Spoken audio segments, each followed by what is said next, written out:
Okay, in this video we're going to cover manufacturing of the Isotie and how we use the knife making method with the anchor point pallet system to easily do our op2. So what you can see here is the cross section of the pallet where we've got quite deep counter bores, and if we measure between the top of the counter bore and the face of the pallet, we've got 11.5 millimeters. We used a 14 millimeter long screw, and that gave us 2.5 millimeters of thread engagement into the back of these blind holes. So let's go have a look at the Isotie by itself. So it's an isogrid bow tie. The first op is going to be the backside where we put in these M3 threaded holes. The material we had on stock for this, it was a bit of a rush project for a wedding we had coming up. We used 12mm thick material, so we just came in with a face mill. The operation was done in a vise, and we faced off 4.5mm of material.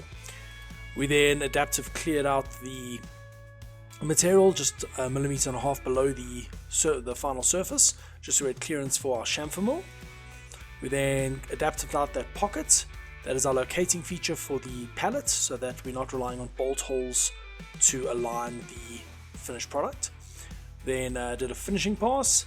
We then ramped in with some 2D contours to clear out the slots. We bored the holes for the thread, for the M3 threaded sections, threw a bunch of chamfers on, and then we thread milled it. So that concludes the op 1 in this. Then onto the pallet. So for the pallet, I've only modeled the square block that is the pallet and the location of the locating feature on the pallet system. I've programmed it off of the center of that locating dowel and the bottom of the pallet, which would correlate to the center of the locating pin, the round locating pin, and the top of the pad. We then zipped around it with our roughing tool to just take off the saw cuts, because the pallets do come with only the backside machined. We do recommend you machine your pallets on the pallet system for maximum accuracy. We then go around and just clean it up with a 12mm end mill, and then I adapted the material off the top of the pallet, followed by a flat toolpath just to give us a nice true surface. We then contoured the locating feature to size, went around and chamfered and spot drilled with leaving the finished chamfer we wanted, and then we drilled those holes through. Those holes go below the counter bore, but not through the pallet. That way when we come back and counter bore the backside, we'll break into the existing hole. Then for op 2 on the pallet, we did that in a vise. Just put it in the vise, probed it quickly, and ran a bore toolpath to just open up the counter bores and a chamfer just to make it pretty. And then it went back to the anchor point. Okay, and now we're going to put the bow tie onto the fixture so it locates on that boss.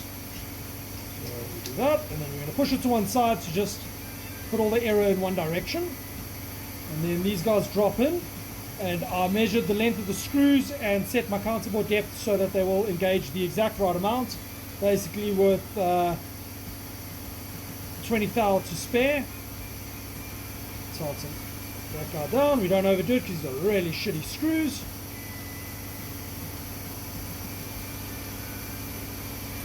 And the heads on these strip for nothing. I'm actually going to grab a different driver. Okay, then those 4 screws are now tight. That's bolted on. Idiot screw, I haven't put one in this pallet, but we know where it goes. So we can lower this guy on again. It is very, very tight. There we go, it's now on. And we can go ahead and machine it. We know where it is because of the locating feature. For op 2 of the Isotie, we faced off the material quickly. We had left 0.5 millimeter there for that facing pass. Then 3D adaptive with a 6mm end mill to just get the bulk of the material removed. We then finished the outside and did a flat toolpath on the inside of the Isotie. We then roughed it out with a 3mm end mill and then a 1mm end mill using rest machining, followed by a bunch of contour paths to get all the edges, along with a flat path to get that really nice pattern on the inside of the Isotie. We then did a parallel toolpath just with a flat end mill to relieve those sections for the ribbon, and then bored out the center holes because excess. And then lastly threw on some chamfers just to make the part pretty.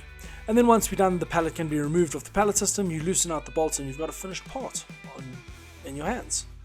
But yeah, that's a basic tutorial on how to make a pallet for knife making method. We will have some more pallets videos coming up where we go into using mighty bites and some of the tricks we use there. But yeah, those are still in the works, so you can look forward to seeing those shortly.